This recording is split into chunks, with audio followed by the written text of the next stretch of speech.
Hey Erra family, keep it tight. My name is J Morris, the review guy, review music for the love of music, and I'm back again to bring you another video. Welcome to probably what is going to be my favorite video to make in sort of the end-year list extravaganza of condensing different genres. I've done videos for both black metal and death metal. Those will be in the description below if you want to check those out. But today I'm going to be linking two different genres that are sort of adjacent with one another. Some of my favorite genres to talk about, that being metalcore and deathcore. I have 15 records to go over here, and all of them are both going to be in the description box below and a pinned comment if you want to go check out any of these releases. It goes without saying, but I suggest all of them, and like I always say, I cannot do them nearly as much justice as listening to them for yourself. But since we got quite a few records to get through, let's go ahead and get right into it with number 15, Trivium with In the Court of the Dragon. I have nothing but respect for Trivium as a band when it comes to beefy metalcore that has that accessibility and that catchiness, as well as just Matt being a really awesome frontman with an infectious personality. If you've ever seen interviews of him,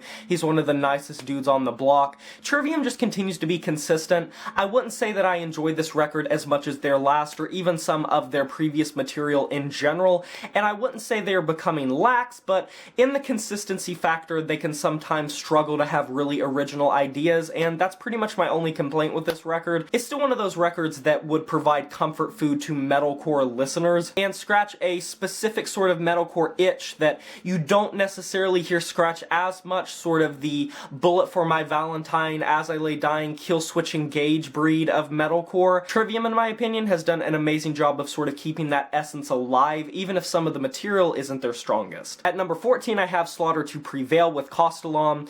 It is exactly what you would expect a Slaughter to Prevail record to sound like. Just chunky to every sense of the word, in every degree, insane, over the top, so many vocals, but a surprising amount of intelligent instrumentation. I assumed that Slaughter to Prevail was going to just go more heavy, more over the top, but they are a really intelligent band when it comes to writing riffs, and I appreciate that. It's a really over the top deathcore record, so if you want that brutal deathcore style, check it out. For number 13, I'm going with Mental Cruelty's A Hill to Die Upon. I'm a pretty big proponent when it comes to black metal being influenced with deathcore. I think it's one of the cooler things that has been injected into deathcore in recent memory, that and symphonic elements. And while Mental Cruelty sort of still falls into that lane of sort of comfort food and not doing too much to break boundaries, this was the first time that I had really been turned on to them, and I was pretty impressed by their breed of black and deathcore. And for anyone that is sort of morbidly curious to examine that specific strain of deathcore, this would be a pretty good place to start. At number 12, I have Signs of the Swarm with Absolvere. It is exactly what you would expect from a Signs of the Swarm record, and they continue to just be so over the top and so heavy.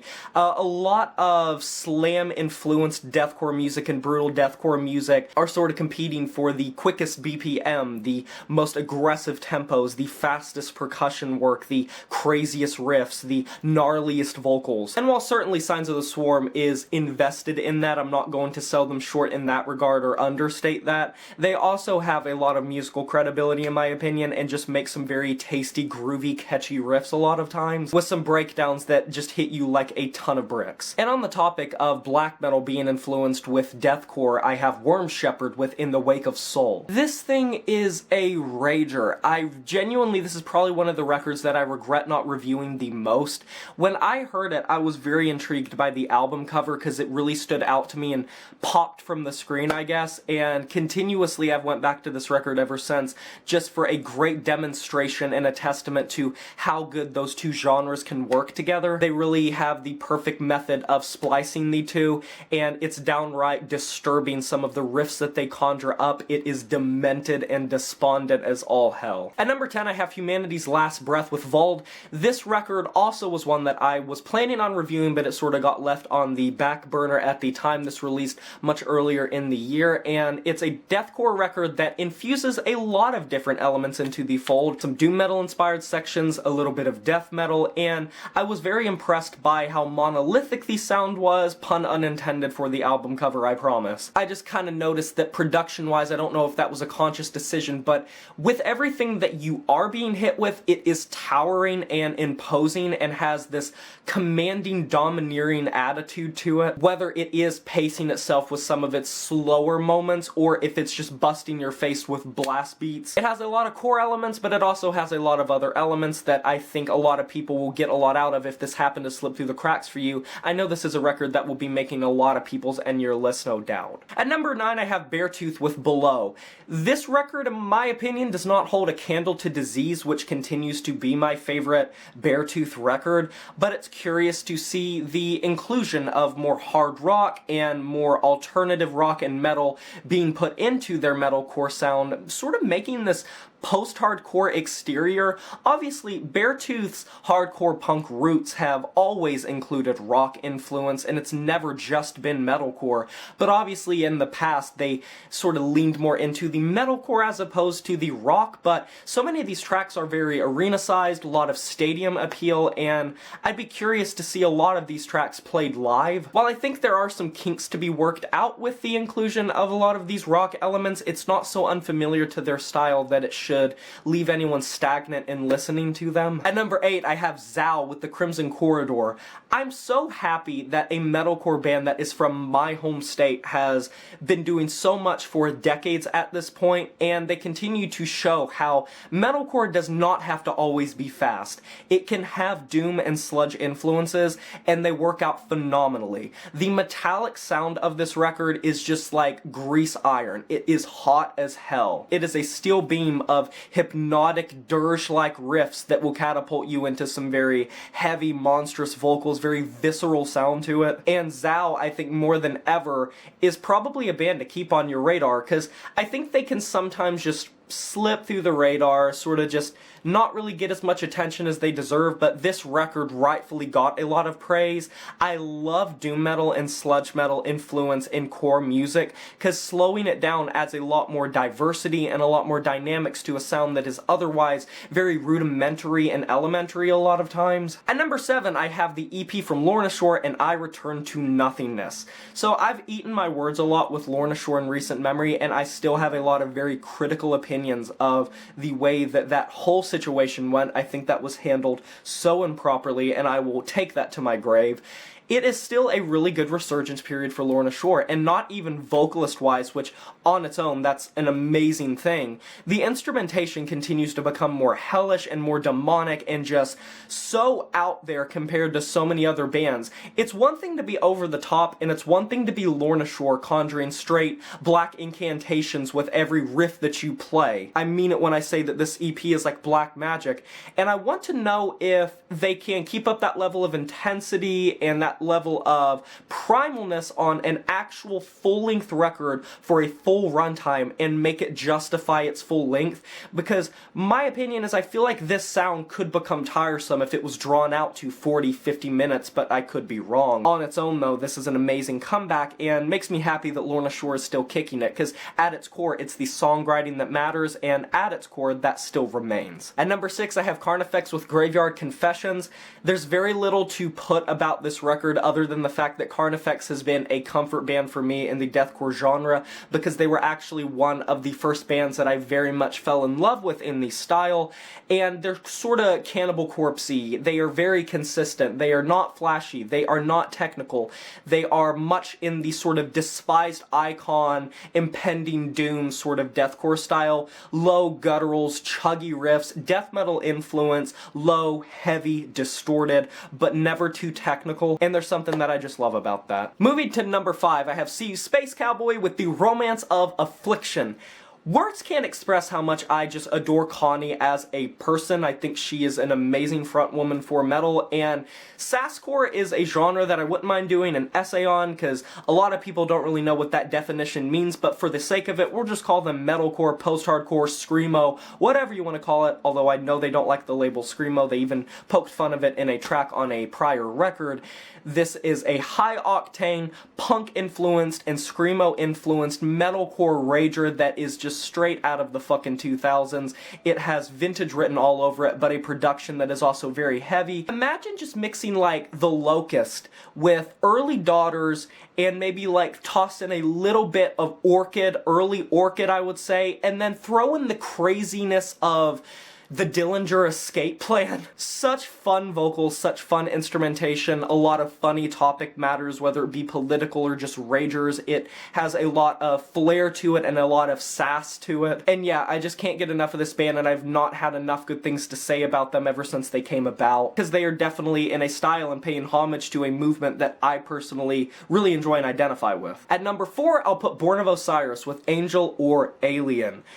Born of Osiris has really been hitting it off in recent memory, and while sort of like Veil of Maya, I do miss their deathcore days, and I do miss their more, days during like the discovery, I would say.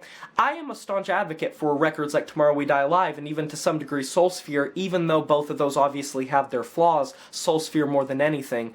And after the Simulation, which had some really great records on it, I was curious if Born of Osiris was going to have a return to form, and I think if anything, Angel or Alien isn't a return to form, but a reinvention of what already pre-existed, with a lot of progressive metalcore instrumentation and fast drum work, some really technical riffing, some awesome solos, some catchy choruses, and just songwriting that really sticks with you.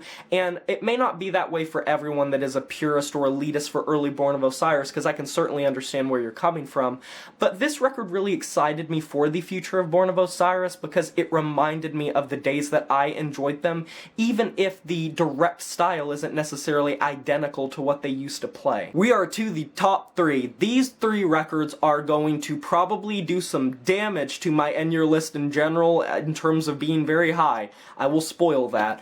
All 3 of these records are 3 of my absolute favorites, most listened to records of the year. Number 3, I have Brand of Sacrifice with Lifeblood. I don't know if words can properly express or I can properly convey how much I thought Brand of Sacrifice had so much potential in them to make a record that would transcend the boundaries of this really high-octane, brutal deathcore, slamming deathcore genre. And finally, I think on Lifeblood, that is exactly what we got. This record is fireworks from start to finish, and I think I even enjoy it more than I did initially. Everything is so tight and meticulous, but it's sort of threading the needle of not being too overly produced to where it's just plastic, but not being so like inaudible and raw that you can't make out how hyper intelligent and cerebral the riffage is. It's very technical, it's very flashy, but it's also on its own just a very awesome deathcore record. And in the year 2021, hearing a deathcore record that has both the roots of the genre and the new school sort of merged into one with a really awesome production,